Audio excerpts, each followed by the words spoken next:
Okay, so this is a tutorial on the muscles of the larynx.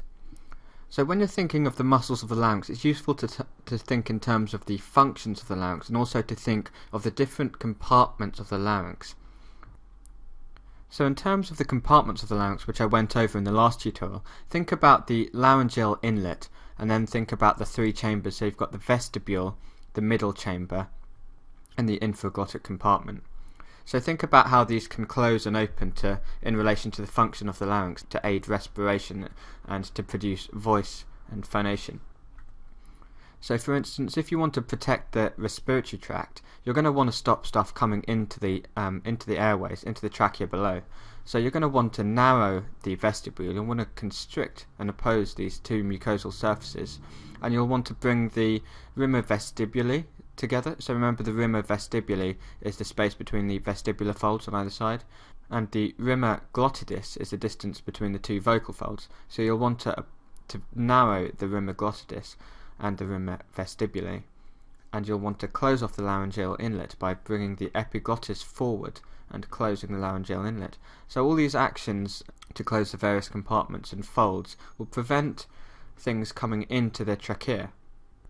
And in terms of phonation, if you imagine the lungs blowing out air, so if you imagine air coming out towards you, towards the screen, so it would come out through the trachea and blow past the vocal folds, and it would produce noise.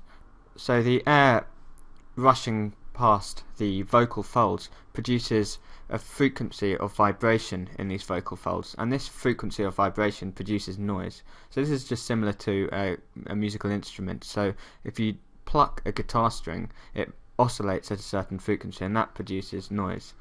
So if you think about adjusting the tension of a guitar string, that's going to change the pitch of the sound produced. So if you have a loose guitar string, it will produce a very low sound, and if you stretch the guitar string so it's tight, it will produce a very high sound.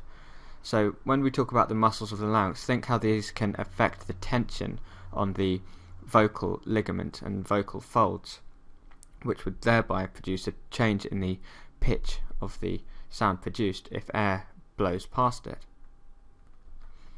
So think about how the laryngeal inlet can be opened or closed, how the vestibule can be narrowed, how the middle chamber can be narrowed, and how the vestibular folds and vocal folds can be brought together, so narrowing or expanding the distance between the rima glottidis and the rima vestibuli.